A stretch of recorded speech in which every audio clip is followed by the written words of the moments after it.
দর্শক সবার প্রতি শুভকামনা জানিয়ে শুরু করছি এনটিভির নিমন্ত্রণে। আপনাদের সঙ্গে আছি আমি নুসহাত সাওম। দর্শক, এনটিভির নিমন্ত্রণে অনুষ্ঠানটি শুক্রবার ছাড়া সপ্তাহের প্রতিদিন সকাল 9:30 এনটিভির পর্দায় দেখতে পাবেন। আমাদের আয়োজনে আজ থাকছে সংস্কৃতি, এনটিভি অনুষ্ঠান সূচি ও আলাপন। প্রথমেই সংস্কৃতি। বই কেবল তথ্যবাহী বস্তু নয়, এটি হয়ে উঠেছে একটি শিল্প মাধ্যম, যেখানে প্রতিটি পৃষ্ঠা বলছে এক একটি গল্প। বৃত্ত আর্ট ট্রাস্টের আয়োজনে বৃত্ত আর্ট ট্রাস্টে অনুষ্ঠিত হচ্ছে ব্যতিক্রমী শিল্প প্রদর্শনী পুস্তকালয়। 23 জন শিল্পী তাদের নিজস্ব চিন্তা ও অভিজ্ঞতার আলোকে এই প্রদর্শনীতে মোট 28টি বই ভিত্তিক শিল্পকর্ম উপস্থাপন করছেন। প্রদর্শনী চলবে 18 অক্টোবর পর্যন্ত। এবার এনটিভি অনুষ্ঠান সূচি। এবার জানিয়ে দিচ্ছি এনটিভির আজ রাতের বিশেষ বিশেষ অনুষ্ঠানগুলির সময়সূচি।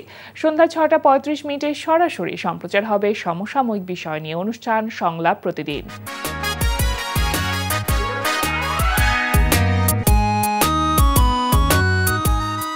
রাত 9টায় থাকছে অনুষ্ঠান স্যান্ডেলিনা গ্ল্যামার ওয়ার্ল্ড।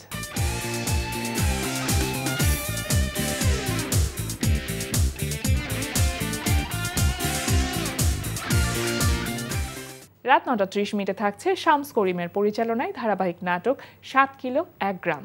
বয়ানটা কেমন দিলাম কত? বেচারির চেহারাটা একদম মিনি মাছের মতো হয়ে গেছে। কিন্তু আমি কি চিন্তা করতেছি জানিস, বিষয়টা আমরা যত সহজ মনে করতেছি আমার মনে হয় না এত সহজ হবে।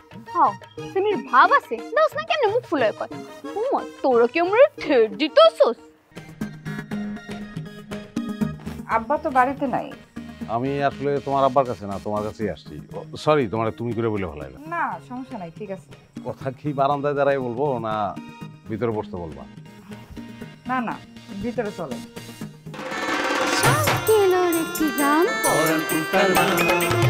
রাত 11:30 সরাসরি সম্প্রচার হবে টক শো এই সময়।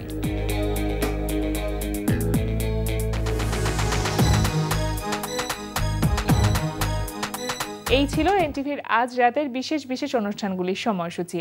এবার আলাপন। প্রিয় দর্শক, আমাদের আলাপনের আজকের অতিথি অভিনেতা ও সঙ্গীত শিল্পী পলাশ লোহ। শুভ সকাল। শুভ সকাল। কেমন আছেন দাদা? খুবই ভালো আছি, আপনি কেমন আছেন? আমি তো খুব ভালো আছি। পুজো চলছে, পুজোর অনেক অনেক শুভেচ্ছা আপনাকে। কেমন যাচ্ছে সময়টা?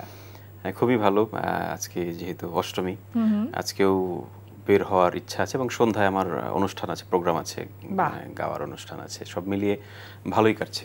গান তো থাকেই সাথে, মানে পুজো মানেই আপনাদের জন্য আসলে নতুন নতুন গান, এবং আমি জানি বেশ কিছু নতুন কাজ এসেছেও, সেগুলো সম্পর্কে জানবো। কিন্তু আমি জানি যে এই সময়টা আসলে পরিবারের মানুষদের সাথে বা বন্ধু বান্ধবদের সাথে কিভাবে সময়টা কাটানো হয়? সময় মূলত হচ্ছে কি, সকালবেলা তো অঞ্জলি নেয়ার একটা বিষয় থাকে। এই অঞ্জলি নীতি যেই সবার সাথে দেখা সাক্ষাৎ বা আড্ডা দেওয়ার বিষয়টা, তারপর একটু ঘোরাঘুরি। আর সন্ধ্যার সময় তো যেহেতু অনুষ্ঠান থাকে, প্রোগ্রাম থাকে, তো ওই জায়গা থেকে সবাই ঘুরে আমি শুধু প্রোগ্রামে চলে যাই। তখন একটু মন খারাপ হয়?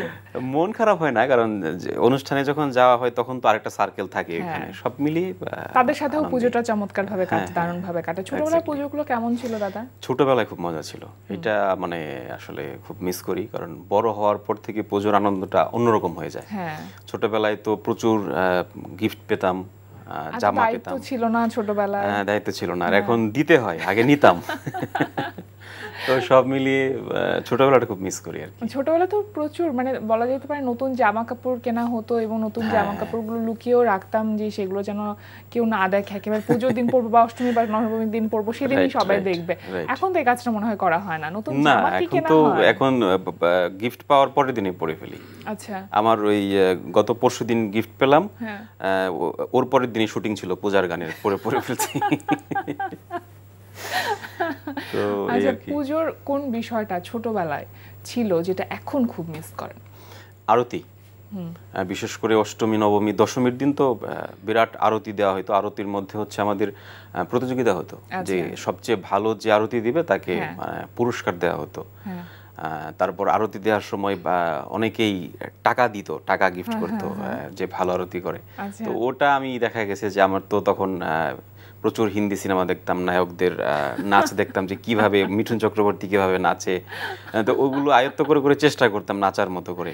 হ্যাঁ, কিন্তু এখন তো আর সেই বয়স নেই, পাশাপাশি সেই আমোদনাটাও নেই, সবকিছু মিলিয়ে নষ্ট, মানে অনেকটা কমে গেছে, নষ্ট হয়ে গেছে বলবো না, অনেকটা কমে গেছে বা ভিন্ন একটা মাত্রা হয়তো বয়সের সাথে সাথে আসলে অনেক কিছু চেঞ্জ হয়ে যায় আর কি। তো এই যে দশমীর দিন বা বিসর্জনের দিন একটা আপনাদের নাচ হয়, মানে ঢাকের সাথে ধুনুচি নাচ, মানে সেটা কখনো করা হচ্ছে? হ্যাঁ, দু হাতে দুটা নিয়ে নাচ করেছি, এবং সবচেয়ে বড় কথা এইটার আবেদনটা তখনই বেড়ে যায় যখন মানে আমাদের এখানে দেখতাম ছোটবেলায় মানে ভিন্ন ধর্মের মানুষরাও সবাই মিলে এসে আমরা আরতি করছি, তো তখন কে কোন ধর্মের এটা মানে দেখা হতো না, সবাই আনন্দ করতো, সবাই একসাথে আরতি দিচ্ছে। আমার এলাকার আঙ্কেল উনি এসে বলতে যে ধূপকাঠিতে দিই, উনি নিজেও আরতি করছে আমাদের সাথে। এই যে সম্প্রীতি যে ব্যাপারটা, মানে সর্বজনীন পূজা যেটাকে বলা হয়, ওইটা আমরা ছোটবেলায় সবচেয়ে বেশি দেখেছি আর কি। বা ওই বোধটা ছোটবেলায় আসেনি, এখন হয়তো ওই বোধটা এসেছে বলে ওইটা আমরা আলাদা করতে পারি। এবার একটু নতুন গানের কথায় আসি, যে নতুন কি কি গান এবারের পুজোতে এলো বা আসবে কিনা এর মধ্যে? আবার 2টি গান আমার রিলিজ হয়ে গেছে, এর মধ্যে একটি গান যেটা আসছে আপনার প্রাইম মিউজিক ভিডি ব্যানার থেকে, গানটি লিখেছেন গীতিকবি রুস্তম মল্লিক, সুর করেছি আমি, গেয়েছি আমি এবং লিপি শর্মা। আরেকটি গান রিলিজ হয়েছে এবার পূজায়, গানটির কথা লিখেছেন শেখ নজরুল, সুর করেছেন আমাদের আরেকজন সুরকার পিজিত মহাজন, গেয়েছি 4 জন আমরা, আমি, পিজিত মহাজন, অথি এবং পিয়া সরকার। চমৎকার একটি গান। উৎসবের গানগুলো কিন্তু এরকম 2 জন বা 4 জন বা 5 জন মিলে গাইলেই সবথেকে বেশি ভালো হয়, মানে যে সম্প্রীতির ব্যাপারটা, উৎসব ব্যাপারটা ফুটে ওঠে আর কি। তো এই দুটো গান খুবই সাড়া পাচ্ছি এবং সবাই খুব। কোথা থেকে রিলিজ হয়েছে গান দুটো? প্রথমটা হয়েছে প্রাইম মিউজিক ভিডি থেকে, ইউটিউব চ্যানেল থেকে, আর পরেরটি হয়েছে এইচএম ভয়েস থেকে। আচ্ছা, এখন সঙ্গীত শিল্পীরা তো সবাই যার যার চ্যানেল থেকে কাজ করছে, আর উৎসব তো একটা বড় বিষয়, যে উৎসবকে কেন্দ্র করে শিল্পীরা নতুন গান রিলিজ করছেন, আপনাদের শ্রোতা দর্শকরা কিন্তু আপনাদের গানের জন্য অপেক্ষা করে থাকে, সেক্ষেত্রে নিজের ইউটিউব চ্যানেল থেকে গান রিলিজ করা হচ্ছে কি আপনার? আমার কোনো চ্যানেল এখন পর্যন্ত করা হয় নাই, যেহেতু বিভিন্ন কোম্পানির কাজ করছি, তো বিভিন্ন কোম্পানি থেকে আর কি গান রিলিজ হয়। দাদার তো এখন সুর করাও হচ্ছে, মানে প্রফেশনালি কি কাজটা করছেন না, শুধুমাত্র নিজের গানের জন্য না, অন্য শিল্পীদের গানের জন্য সুর করা হচ্ছে এমন কিছু? আগে 15-16 সালের দিকে যখন শুরু করতাম তখন মানে নিজের গানগুলোই করতাম, বিভিন্ন কোম্পানির কাজগুলো যখন বলা হতো যে আপনার গানগুলো আপনি আপনার টিউনে করা হোক বা করতাম। পরবর্তীতে যখন কিছু শিল্পী যারা পরিচিত তারা বলতো যে তোমার টিউনগুলো খুব অন্যরকম হয়, আমার কিছু গান টিউন করে দাও, তখন প্রফেশনালি ছাড়াই করে দিতাম। একটা সময় কাজ করতে করতে তখন প্রফেশনালি সুরকার হিসেবেও কাজ করছি। তারপর রিসেন্টলি বাংলাদেশ টেলিভিশনে সুরকার সঙ্গীত পরিচালক হিসেবে তালিকাভুক্ত হয়েছি, লিস্টেড হয়েছি। তো ওই জায়গা থেকেও যেহেতু কাজ করা হচ্ছে, তার মানে প্রফেশনালি সব জায়গা থেকেই সুরকার হিসেবেও প্রফেশনালি কাজ করা হচ্ছে। মানে সুরকার শব্দটাও এখন আপনার বিশেষণের মধ্যে যুক্ত হয়েছে, করে আর কি মানুষ। হ্যাঁ, এখন এত পরিচয় আপনার, আপনি একজন অভিনয় শিল্পী, সুরকার, আবার সঙ্গীত পরিচালক, গান নিজেও গাইছেন, আপনি পেইন্টিংও করেন, মানে সবকিছুর মধ্যে নিজের কমফোর্ট জোন কোনটা? কমফোর্ট জোন তিনোটাই, কারণ হচ্ছে কি সবগুলো জিনিস শিখে আসছি। তো ছোটবেলা থেকেই থিয়েটার করতাম, মঞ্চ করতাম, তো মঞ্চে কাজ করতে করতে অভিনয় করতে করতে অভিনয় কিছুটা হলেও শেখার একটা ব্যাপার আসছে। এখন অভিনয় করতে গেলেও আমার কাছে মনে হয় জড়তা এতটা কাজ করে না, ইজিলি করতে পারি। গানটা গাইতে গেলেও জড়তা কাজ করে না, ইজিলি গাইতে পারি। সুরটা করতে গেলেও ইজিলি করতে পারি। আমার কাছে সবগুলো, আর ছবি আঁকার উপর তো আমি পড়াশোনাই করেছি, চারুকলার উপর অনার্স মাস্টার্স করেছি, সব কিছুই আমি আনন্দে করতে পারি এবং ভেবে চিন্তে করতে পারি। আচ্ছা, মানে সবই কমফোর্ট জোন, তাহলে আলাদা করে বিশেষভাবে বলার কোনো কিছু তো নেই। অভিনয় শিল্পী হিসেবে এখন কাজ করা হচ্ছে কি কম কিনা? স্ক্রিনে আপনাকে বেশ কম পাচ্ছে এখন। হ্যাঁ, অভিনয়ের জায়গাটা একটু কম হচ্ছে, তার কিছু কারণ হচ্ছে গানের দিকে আমার একটু কাজের জায়গাটা বেড়েছে, পরিধিটা বেড়েছে। বিশেষ করে ইউটিউব নির্ভর যে গানগুলো রিলিজ হচ্ছে, এখানে তো অনেক কোম্পানির কাজ করছি, নিজেও গাচ্ছি, আমার সরে অন্য শিল্পীরাও গাচ্ছেন, এই জায়গার কাজটা বেড়েছে। আর অভিনয়ে রিসেন্টলি কিছু 2টা সিরিয়ালের কাজ করেছি, দেনা পানো নামে একটি সিরিয়াল, একটি বেসরকারি চ্যানেলে। আর রিসেন্টলি একটা সিনেমার কাজ শেষ করলাম, রিসেন্টলি না, তাও 8-9 মাস আগে কাজ শেষ করলাম। সিনেমাটি সরকারি অনুদানের ছবি, আচ্ছা ময়নার চর ছবিটি, ওখানে একটি পুলিশ ইন্সপেক্টরের ক্যারেক্টার করেছি। আচ্ছা ছবিটি খুব শীঘ্রই রিলিজ হবে, মানে সেন্সরে জমা গেছে আর কি ছবিটি। আর ছবি আঁকাকির কাজটা মানে আপনার কি কখনো ইচ্ছে করে না যে ছবি আঁকা কি করছি যেহেতু একটা এক্সিবিশন করা দরকার বা সেটা নিয়ে পরিকল্পনা করি? এক্সিবিশন আগে বলতে যখন মানে মাস্টার্স করতাম, মাস্টার্স পর্যন্ত বেশ কিছু এক্সিবিশন করা হয়েছে। আচ্ছা, তারপরে অনেক বছর, প্রায় 10 বছর গ্যাপ, এই 10 বছর কোনো এক্সিবিশনে আমি এবং অংশগ্রহণ ছবি আঁকা কি করা হতো এই 10 বছরে? ছবি আঁকা ওভাবে হয়নি, তবে কিছু ক্লায়েন্ট আছে আমার, তারা যেমন পোর্ট্রেটের জন্য অর্ডার করলে আমি তখন পোর্ট্রেট করে দেওয়া হতো আর কি। এছাড়া নিজের স্বেচ্ছা প্রণোদিত হয়ে যে ছবি আঁকার যে ব্যাপারটা আসে ওইটা খুব একটা হয় নাই। তবে করোনা যখন হয়েছিল 20 সালে, তখন তো সবাই ঘরে বসা, কোনো কাজেই করা হচ্ছে না, ওই সময়টা আবার খুব মন চেয়েছে যে আমি একটু ছবি আঁকি। তখন প্রতিদিনই আমার ছবি আঁকা হতো, টানা আমি 2 মাস ছবি এঁকেছি এবং 2 মাসে প্রায় 70 থেকে 80টা পেন্টিং আমি করেছি ওই সময়টায়। তারপরে আবার গ্যাপ, এখন আর ছবি আঁকা হচ্ছে না। আবার হয়তো আবার যখন মনের ইচ্ছেটা তৈরি হবে, ছবি আঁকাটা এমন একটা জায়গা, আপনি আপনার মন খারাপ, আপনাকে জোর করে ধরে যদি বলা হয় তুই মানে গান গাও, গান গাইতে পারা যাবে, জোর করে যদি অভিনয় করানো যায় করা যাবে, কিন্তু ছবি আঁকানো সম্ভব না। না, একদম না। এটা একটা মনে বসতে হবে, মনে যদি না বসে কখনোই থেকে না চাইলে সেটা আপনার সামনে কোটি টাকা রাখলেও যে আমাকে এখনই একটা ছবি এঁকে দাও, সম্ভব না।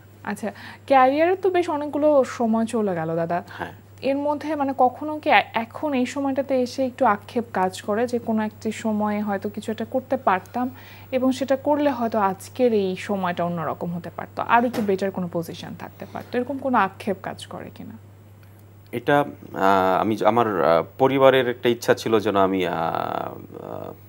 সরকারি চাকরির দিকে আমার মনোযোগটা যেন যায় ওইদিকে, বা ওইদিকে অনেক স্কোপ ছিল, অনেক সুযোগ ছিল, কারণ আমাদের পারিবারিক বা বিভিন্ন আত্মীয় স্বজনের অনেকেই বড় বড় পদে আছেন। আচ্ছা, তো অনেক সুযোগ ছিল, তো আমার আবার ওইদিকে এতটা মনোযোগ নেই, কারণ আমাদের পরিবারে আমার দাদু ছিলেন অভিনেতা, আমার বাবা মঞ্চ অভিনয় করতেন, আমার ফুফু সঙ্গীত শিল্পী, তো যার ফলে আমার ভিতরে সংস্কৃতিটা এমনভাবে আসছে যে ছবি আঁকা, গান, অভিনয় এইসবের বাইরে আমি আসলে ভাবতে পারি নাই। তারপরেও আমি 2013-14 সালের দিকে একটা জবে ঢুকলাম, জব করতে যে আমি সর্বোচ্চ মনে হয় 8 থেকে 9 মাস টিকতে পেরেছি, তারপর আমি একদম মাপ চেয়ে চাকরি ছেড়ে দিয়ে চলে আসছি, মানে আমার পক্ষে সম্ভব না। মানে শিল্পী মানুষ কেন 4 দেয়ালের মধ্যে বন্দী থাকবে? শিল্পী সত্তা তো আসলে একদম আকাশের মতন খোলা হবে, তাই না? তার মধ্যে ওই বাইন্ডিংসটা থাকলে তো আসলে মনে হয় সত্তাটা কষ্ট পায় খানিকটা। হ্যাঁ, তখন আমার একদম থিয়েটার বন্ধ হয়ে যাচ্ছিল, আমি সময় দিতে পারছি না, তারপর আমার শুটিং, আমার গানের প্র্যাকটিসগুলো একদম চাকরিতে থাকা অবস্থায় আমার খুব অস্বস্তি লাগছিল, আমি তখন বাধ্য হয়েছি ছেড়ে দিতে। আমি রিলেট করতে পারছি বিষয়টা কতটা কষ্টকর ব্যাপার। দাদা, আপনি তো লোকসঙ্গীতও গাইছেন আবার আধুনিকও গাইছেন এবং দুটোতেই আপনি এনলিস্টেড আছেন বিটিভিতে, তো কোনটার প্রতি ভালো লাগাটা একটু বেশি? আমি ছোটবেলায় যখন গান শিখি তখন ক্লাসিক্যাল শিখতাম, তো নজরুল, রবীন্দ্র এবং বিশেষ করে সেমি ক্লাসিক গানগুলো বেশি করা হতো তখন। তারপর ঢাকায় যখন চলে আসি টুকটাক স্টেজ প্রোগ্রাম করা শুরু করলাম, তখন ওখানে একটু লোকগান, একটু জমানো গান বা এই প্যাটার্নের গানগুলো দর্শকদের চাহিদা থাকে, তখন আস্তে আস্তে আমি একটু লোকগানের প্রতি বেশি ঝুঁকে গেলাম, আগ্রহটা কাজ করলো বেশি। তখন সবকিছু মিলিয়ে দেখা গেছে যে সেমি ক্লাসিক গানগুলো গাইতে খুব বেশি নিজের কাছে ভালো লাগে, লোকগান গাইতে ভালো লাগলেও দর্শকের জন্য গাই। এটা আমি লোকগান ছোট ছোট করছি না, কিন্তু সেমি ক্লাসিক গানগুলো ভালো লাগার জায়গা থাকতেই পারে। সামনের দিনগুলো নিয়ে কি চিন্তা করছেন দাদা? কিভাবে কাজ করতে চান, কিভাবে এগোতে চান? না, যেভাবে কাজ এখনো করছি সামনে এভাবেই কাজ করতে চাই, আমাদের কাজের জন্য কেউ বাধা হয়ে না দাঁড়ায়, এটাই চাওয়া, আর কিছু চাওয়া নাই। স্বতঃস্ফূর্তভাবে যেন নিজের কাজগুলো করে যেতে পারি, সেই পরিবেশটা আমাদের জন্য দরকার, সবথেকে বড় কথা। খুব ভালো থাকুন দাদা, আরো একবার পুজোর অনেক অনেক শুভেচ্ছা রইলো। আজকে আমাদের আয়োজনে আসবার জন্য আপনাকে অসংখ্য ধন্যবাদ। আপনাকে অসংখ্য ধন্যবাদ, এত সুন্দর করে আমাকে উপস্থাপন করেছেন, এবং এনটিভিকে অসংখ্য ধন্যবাদ আমাকে আমন্ত্রণ জানানোর জন্য। সবাই ভালো থাকবেন, আমার জন্য দোয়া করবেন। প্রিয় দর্শক, আমরা চলে এসেছি অনুষ্ঠানের শেষ প্রান্তে। অনুষ্ঠান সম্পর্কে আপনার মতামত জানাতে মেইল করুন এনটিভি নিমন্ত্রণে @ntvbd.com। বিশ্বের যে কোনো প্রান্ত থেকে যে কোনো সময় এনটিভি নিমন্ত্রণে দেখতে ভিজিট করুন আমাদের পূর্ণাঙ্গ ওয়েব পোর্টাল www.ntvbd.com। এছাড়া এনটিভি সব জনপ্রিয় অনুষ্ঠান ও খবরের আপডেট পেতে ভিজিট করুন আমাদের ইউটিউব চ্যানেল ও ভেরিফাইড ফেসবুক পেজে। সবার মঙ্গল কামনায় আজকের মতো এখানেই শেষ করছি। সবাই ভালো থাকুন, সুস্থ থাকুন, সুন্দর হোক আপনার প্রতিটি মুহূর্ত।